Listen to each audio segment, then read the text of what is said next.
তো আল্লাহ তাআলা বললেন দাওয়াত দিতে। দাওয়াতের আবিধানিক অর্থ হলো আহ্বান করা, ডাকা। যেমন সূরা বনী ইসরাঈলের 52 নম্বর আয়াতে আল্লাহ বলেন, ইয়াউমা ইয়াদউকুম, সেদিন তিনি তোমাদেরকে আহ্বান করবেন। এখানে ইয়াদউ এটা দাওয়াত থেকে। আল্লাহ তাআলা আহ্বান করবেন কিয়ামতের ময়দানে। দাওয়াত মানে ডাকা, আহ্বান করা। সূরা বাকারার 186 নম্বর আয়াতে আছে, জিবু দাওয়াতাদ দাঈ ইযা দাআ, আহ্বানকারী আমাকে যখন ডাকে আমি আল্লাহ সাথে সাথে সাড়া দিই। সূরা আলী ইমরানের 104 নম্বর আয়াতে আছে, ওয়ালতাকুম মিনকুম উম্মাতুন ইয়াদউনা ইলাল খায়র ওয়া ইয়া'মুরুনা বিল মা'রুফি ওয়া ইয়ানহাউনা আনিল মুনকার, তোমাদের মধ্যে এমন একটা দল হওয়া উচিত যারা কল্যাণের দিকে আহ্বান করবে, ডাকবে, সৎ কাজের আদেশ করবে, অসৎ কাজের নিষেধ করবে। এখানে দাওয়াত মানে আহ্বান করা, ডাকা। নূহ আলাইহিস সালাতু ওয়াস সালাম বলেন, রব্বি ইন্নী দাউতু কওমি লাইলান ওয়া নাহারা, হে আমার রব, আমি আমার সম্প্রদায়কে ডেকেছি দিনে রাতে। এখানে দাওয়াত মানে আহ্বান করা। সূরা হামিম আস-সাজদা 33 নম্বর আয়াতে আল্লাহ বলেন, ওয়ামান আহসানু কাওলাম মিম্মান দাআ ইলাল্লাহি ওয়া আমিলা সালিহা ওয়া ক্বালা ইন্নানী মিনাল মুসলিমিন, ওই ব্যক্তির চেয়ে উত্তম কথা আর কার কথা হতে পারে যে আল্লাহর দিকে আহ্বান করে, ডাকে। এখানে সর্বোত্তম আহ্বানকারী দ্বারা উদ্দেশ্য মুহাম্মদ সাল্লাল্লাহু আলাইহি সাল্লাম।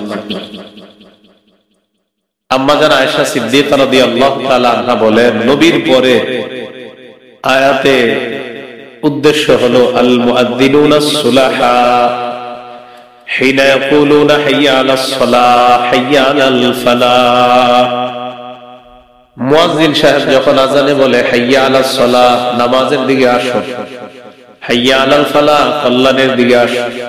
মুয়াজ্জিনের এই আহ্বানটা পৃথিবীর সবচেয়ে শ্রেষ্ঠ আহ্বানের একটা। ওই ব্যক্তির চেয়ে উত্তম আহ্বান ডাকার কার হতে পারে যে আল্লাহর দিকে দাওয়াত দেয়, ডাকে। সহিহ বুখারীর বর্ণনা 4487 নম্বর হাদিস, قال رسول الله صلى الله عليه وسلم يدعى نوح يوم القيامة فيقال له هل بلغت, নূহ আলাইহিস সালামকে কিয়ামতের ময়দানে ডাকা হবে। ইউদা, ডাকা হবে। দা ইয়াদউ দাওয়াতুন থেকে, ডাকা, আহ্বান করা। আর দাওয়া মাসদার, দা ইয়াদউ দাওয়া, এখান থেকে মুজারে মাজহুলের সিগা, ইউদা, ডাকা হবে। নূহুন ইয়াউমাল কিয়ামা, নূহ আলাইহিস সালাতু ওয়াস সালামকে কিয়ামতের ময়দানে ডাকা হবে। ফায়ুকালু লাহু হাল বাল্লাগতা, নূহ আলাইহিস সালামকে বলা হবে আপনি কি পৌঁছিয়েছেন? ফায়াকুলু নাআম, নূহ নবী বলবেন হ্যাঁ আমি পৌঁছিয়েছি। এই কথা বলার পর সুম্মা ইউদআ কওমুহু, নূহ নবীর জাতিকে ডাকা হবে। ডাকার পর বলবেন হাল বাল্লাগাকুম, নূহ নবী কি তোমাদের কাছে পৌঁছিয়েছে আমার বাণীর দায়িত্ব, দাওয়াত পৌঁছিয়েছে কিনা? فيقولون ما أتانا من نذير أو ما أتانا من أحد, তারা বলবে আমাদের কাছে তো কেউ আসেই নাই, দাওয়াত দেওয়া দূরের কথা। কি বলবে? আমাদের কাছে কেউ আসে নাই, কোন ভীতি প্রদর্শনকারী আসে নাই, কেউ আসে নাই। فيقال لنوح عليه الصلاة والسلام من يشهد لك, নূহ আলাইহিস সালামকে আল্লাহ বলবেন আপনি যে দাওয়াত দিবেন, তাবলীগ করছেন, এটা সাক্ষী কে? ফায়াকুলু মুহাম্মাদুন সাল্লাল্লাহু আলাইহি ওয়াসাল্লাম ওয়া উম্মাতুহু, আমার সাক্ষী হলেন মুহাম্মদ সাল্লাল্লাহু আলাইহি ওয়াসাল্লাম এবং তার উম্মত। তো এইখানে দেখেন দাওয়াত মানে ডাকা, আহ্বান করা, এটা বলা উদ্দেশ্য ছিল আমার। এই হলো দাওয়াতের আবিধানিক অর্থ। দাওয়াতের পারিভাষিক অর্থ শাইখুল ইসলাম ইবনে তাইমিয়া রাহমাতুল্লাহি আলাইহি বলেন, আদ-দাওয়াতু ইলাল্লাহ হিয়া আদ-দাওয়াতু ইলাল ঈমানি বিহি। আল্লাহর দিকে দাওয়াত দেওয়া মানে আল্লাহর বিশ্বাসের দিকে দাওয়াত দেওয়া। আল্লাহর বিশ্বাস মানে আল্লাহর অস্তিত্বে বিশ্বাস করতে হবে, আল্লাহর অস্তিত্ব আছে। সূরা বাকারার 285 নম্বর আয়াতে আছে, কুল্লুন আমানা বিল্লাহ ওয়া মালাইকাতিহি ওয়া কুতুবিহি ওয়া রুসুলিহি। প্রত্যেকে আল্লাহর প্রতি বিশ্বাস স্থাপন করে, ফেরেশতাদের প্রতি, তার কিতাবের প্রতি, তার রাসূলদের প্রতি।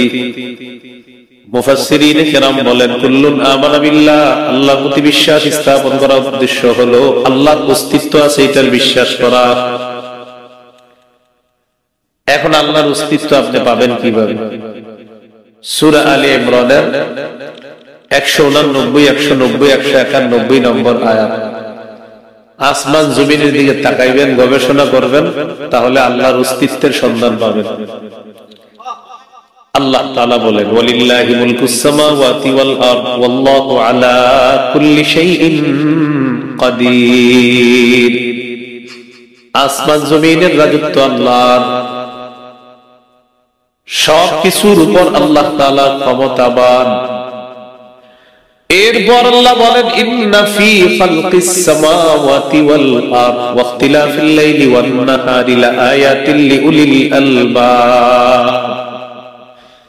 আসমান জমিন সৃষ্টির মাঝে, দিন এবং রাতের পরিবর্তনের মাঝে জ্ঞানীদের জন্য নিদর্শন রয়েছে। এখন জ্ঞানী কারা? আল্লাযীনা ইয়াযকুরুনাল্লাহা কিয়ামা, যারা দাঁড়িয়ে আল্লাহকে স্মরণ করে, ওয়া কুউদা, যারা বসে আল্লাহকে স্মরণ করে, ওয়া আলা জুনুবিহিম, যারা শুয়ে শুয়ে আল্লাহকে স্মরণ করে, ওয়া ইয়াতাফাক্কারুনা ফি খালকিস সামাওয়াতি ওয়াল আরদ, যারা আসমান জমিনের সৃষ্টি নিয়ে গবেষণা করে, চিন্তা করে। এরপর তারা বলে, রব্বানা মা খালাকতা হাযা বাতিলান সুবহানাকা ফাকিনা আযাবান নার। আসমান জমিনের সৃষ্টি নিয়ে তারা গবেষণা করে, আসমানের দিকে তাকায়, তাকানোর পর দেখে এই আসমান খুঁটি ছাড়া কিভাবে দাঁড়িয়ে আছে, জমিনের দিকে তাকায়, জমিনের নিচে পানি, এই পানির উপর ভাসমান জমিন কিভাবে আছে তারা গবেষণা চালায়। আল্লাহ তাআলা পবিত্র কোরআনের সূরা রুমের 25 নম্বর আয়াতে বলেন, ওয়া মিন আয়াতিহি আন তাকুমাস সামাউ ওয়াল আরদু বিআমরি। আল্লাহ নিদর্শনাবলীর মধ্যে এটাও একটা নিদর্শন, আসমান আল্লাহর হুকুমে দাঁড়িয়ে আছে, জমিন আল্লাহর হুকুমে এইভাবে স্থির আছে, এটা আল্লাহর নিদর্শন। এবার জ্ঞানীরা চিন্তা করে, আল্লাহ আসমানি ভাবে কেন রাখলেন? আল্লাহ জবাব দিয়ে দেয়, ওয়াজআলনাস সামাআ সাকফাম মাহফুজা, কে সুরক্ষা দেওয়ার জন্য এই আসমানকে আমি আল্লাহ সুরক্ষিত ছাদ হিসাবে স্থাপন করে দিলাম। তো জমিনের দিকে তাকায় জ্ঞানীরা, তাকায় চিন্তা করে, পানির উপর ভাসমান জমিন, এটা নড়াচড়া করে না কেন? আল্লাহ তাআলা বলেন, ওয়াল জিবালা আওতাদা, আমি মজবুত পাহাড়কে পেরেক হিসাবে জমিনের উপর স্থাপন করে জমিনের নড়াচড়া বন্ধ করে তোমাদের বসবাসের উপযোগী বানায়। তো এখন এগুলা নিয়ে যারা চিন্তা করে, চিন্তা করার পর তখন তারা আল্লাহর অস্তিত্বর সন্ধান পেয়ে যায়, আল্লাহকে পেয়ে যায়। মনে আছে, আল্লাহর দিকে দাওয়াত দেওয়া মানে আল্লাহর বিশ্বাসের দিকে দাওয়াত দেওয়া। আল্লাহর বিশ্বাস মানে হলো আল্লাহর অস্তিত্বে বিশ্বাস করতে হবে। সূরা আনামের 74 থেকে 79 নম্বর আয়াত। ইব্রাহিম নবী শুরু থেকে কিন্তু আল্লাহর তাওহীদে বিশ্বাসী। ওনার জাতি খালি বলে তারকা খোদা, চন্দ্র রব, সূর্য রব, আগুন, এগুলা খোদা, আগুনের পূজা করে, মূর্তির পূজা করে। ইব্রাহিম নবী একটা কৌশল অবলম্বন করলেন, যে কৌশলের কথা আল্লাহ কোরআনে বললেন, وإذ قال إبراهيم لأبيه آزر أتتخذ أصناما آلهة إني أراك وقومك في ضلال মুবিন। আল্লাহ তাআলা বলেন ওই সময়কে স্মরণ করেন যখন ইব্রাহিম তার পিতা আজরকে বললেন আতাত্তাখিদু আসনামান আলিহা, আপনি কি মূর্তিগুলোকে খোদা হিসাবে গ্রহণ করেন, ইলাহ হিসাবে গ্রহণ করছেন। ইন্নী আরাকা ওয়া কওমাকা ফি দালালিন মুবিন, নিশ্চয় আমি আপনাকে আর আপনার সম্প্রদায়কে স্পষ্ট পথভ্রষ্টতার মধ্যে দেখতে পাচ্ছি। আল্লাহ তাআলা বলেন ওয়া কাযালিকা নুরি ইব্রাহিমা মালাকুতাস সামাওয়াতি ওয়াল আরদ, অনুরূপ ভাবে ইব্রাহিমকে আমি আসমান জমিনের পরিচালনা ব্যবস্থা দেখাইলাম। অনুবাদটা কি বললাম? পরিচালনা ব্যবস্থা। মালাকুতের অর্থ হলো আপনার রাজত্ব, ক্ষমতা। আমি বাংলাটা কোথায় জানি পাইছি, খুব সুন্দর লাগছে বাংলাটা। পরিচালনা ব্যবস্থা অসাধারণ এক নয়। আমি আসমান জমিনের পরিচালনা ব্যবস্থা ইব্রাহিমকে দেখাইলাম। পরিচালনা ব্যবস্থা বলতে চাঁদ উঠে ডুবে, তারকা উঠে ডুবে, সূর্য উঠে ডুবে, বেঈমানরা তারকার পূজা করে, সূর্যের পূজা করে, চন্দ্রের পূজা করে। ইব্রাহিম নবী কৌশল অবলম্বন করলেন, তাদের সামনে কৌশলে কিছু কথা বললেন। এখানে ইব্রাহিম নবীর প্রতি কোন ধরনের খারাপ সন্দেহ করা যাবে না, তিনি কৌশল অবলম্বন করে বললেন فلما جن عليه الليل رأى كوكبا قال هذا ربي। ইব্রাহিম নবীর উপর যখন রাত ছেয়ে গেল, ইব্রাহিম নবী তখন নক্ষত্র দেখলেন, তারকা দেখলেন। জাতি কি ইব্রাহিম নবী বুঝায় হাদা রব্বি, এটা আমার রব। মনে রাখবেন তোমাদের ধারণা অনুযায়ী, এটা আমার রব তোমাদের ধারণা অনুযায়ী। তো এরাও এরকম মনে করেন। ফালাম্মা আফালা, তারকা যখন ডুবে যায়, অস্তমিত হয়ে যায়, ক্বালা লা উহিব্বুল আফিলিন। ইব্রাহিম নবী বলেন ধুর, যেগুলা ডুবে যায় এগুলো আবার রব হতে পারে না, এটা আমার পছন্দ হলো না। তাদেরকে কৌশলে বুঝাইলেন, তারা উঠলো আবার ডুবে গেল, এটা রব হতে পারে না, নিশ্চিত এটাকে কেউ উঠাইছে আবার ডুবাইছে। এখন ইব্রাহিম নবী চন্দ্র দেখলেন। ফালাম্মা রাআল কমার বাযিগান ক্বালা হাযা রাব্বি। ইব্রাহিম নবী যখন চন্দ্র দেখলেন, স্পষ্ট উদিত চন্দ্র দেখার পর বললেন এটা আমার রব তোমাদের ধারণা অনুযায়ী। ফালাম্মা আফালা ক্বালা লা ইল্লাম ইয়াহদিনি রাব্বি লাআকুনান্না মিনাল কওমিদ দাল্লিন। চন্দ্র যখন অস্তমিত হয়ে যায়, ইব্রাহিম নবী বললেন আমার রব যদি আমাকে পথ দেখাইতে না পারে, হেদায়েত দেখাইতে না পারে, তাহলে আমি তো পথভ্রষ্ট হয়ে যাব। আমি তো আমার রবের হেদায়েত ছাড়া আমি পথভ্রষ্ট হয়ে যাব। তোমরা যে চন্দ্রকে রব বলো, এটা রব হতে পারে না, এটা উঠলো আবার ডুবে গেল, নিঃসন্দেহে এটা রেখে উঠাইছে আবার ডুবাইছে। কৌশলে বুঝাইলেন। فلما رأى الشمس بازغة قال هذا ربي هذا أكبر। সূর্য যখন স্পষ্ট দেখতে পেলেন, ইব্রাহিম নবী বললেন এটাই রব, এটা সবচেয়ে বড়, তারকার চাইতেও বড়, চন্দ্রের চাইতেও বড়। ফালাম্মা আফালাত, সূর্য যখন অস্তমিত হয়ে যায়, ডুবে যায়, ইব্রাহিম নবী বললেন বুঝতে পারছি তোমাদের ধারণা অনুযায়ী তারকা রব না, না তারকা রব হতে পারে না। তোমাদের ধারণা অনুযায়ী চন্দ্র রব, রব হতে পারে না। তোমাদের ধারণা অনুযায়ী সূর্য রব, সূর্য রব হতে পারে না। قال يا قوم إني بريء مما تشركون। তোমরা যে শিরিক করো, আল্লাহর সাথে যাদেরকে অংশীদার সাব্যস্ত করো, আমি তোমাদের এই শিরকি অবস্থা থেকে নিজেকে মুক্ত ঘোষণা করলাম। এখন দেখেন তাদেরকে বুঝাইলো, তারা উঠছে ডুবছে, চন্দ্র উঠেছে ডুবেছে, সূর্য উঠেছে ডুবেছে, এগুলা একা একা উঠে নাই, কেউ উঠাইছে কেউ ডুবাইছে। এই যিনি উঠাইছে ডুবাইছে তিনি কেউ, আর তিনি আল্লাহ। এইভাবে আল্লাহর অস্তিত্ব তালাশ কর। ইন্নী ওয়াজ্জাহতু ওয়াজহিয়া লিল্লাযী ফাতারাস সামাওয়াতি ওয়াল আরদা হানিফাও ওয়া মা আনা মিনাল মুশরিকিন। আমি আমার চেহারাটা একনিষ্ঠ ভাবে ওই রবের দিকে ফিরালাম যিনি আসমান জমিন সৃষ্টি করেছেন, আর আমি মুশরিকদের অন্তর্ভুক্ত নই। তাহলে দাওয়াতের পারিভাষিক অর্থ আল্লাহর বিশ্বাসের প্রতি দাওয়াত দেওয়া।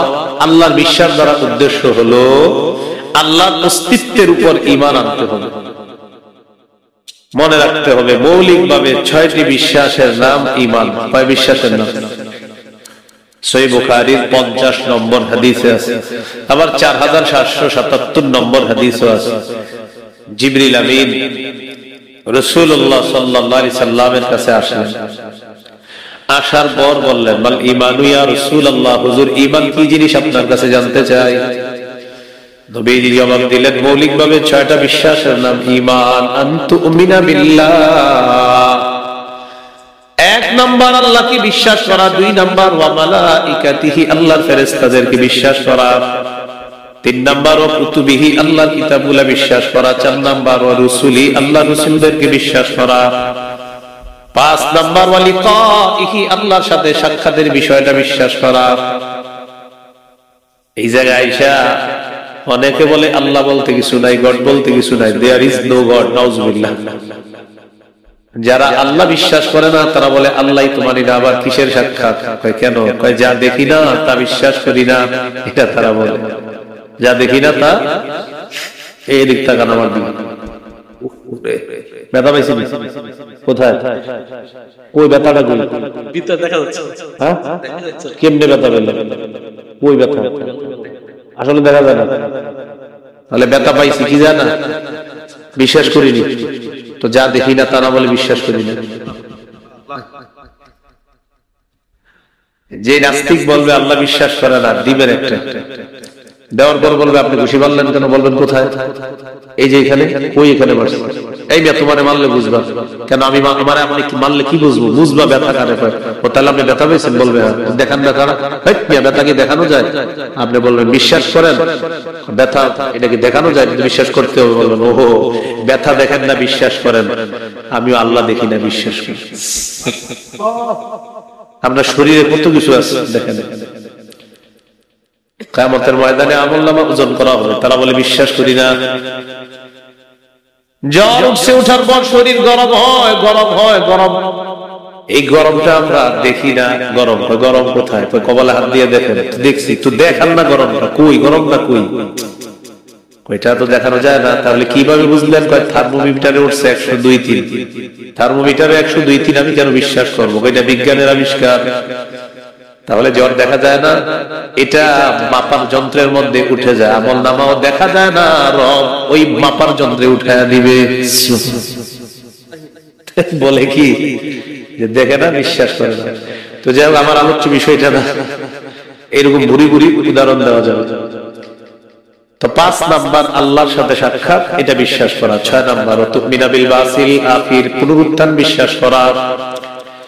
মৃত্যুর পর লম্বা একটা জগৎ আছে, এই জগৎটা বিশ্বাস করা। এই মৌলিকভাবে 6টা বিশ্বাসের নাম ঈমান। এই 6 বিশ্বাসের নাম কি? ঈমান। তাহলে দাওয়াতের পারিভাষিক অর্থ আল্লাহর দিকে দাওয়াত দেওয়া, মানে আল্লাহর বিশ্বাসের দিকে দাওয়াত দেওয়া। এই আমরা নিজেদের মধ্যে ঈমানের দাওয়াত দিতে হবে। قال رسول الله صلى الله عليه وسلم جددوا ঈমানাকুম, নবীজি বলেন তোমরা ঈমান নতুন করো, নবায়ন করো, তাজা করো। قالوا كيف نجدد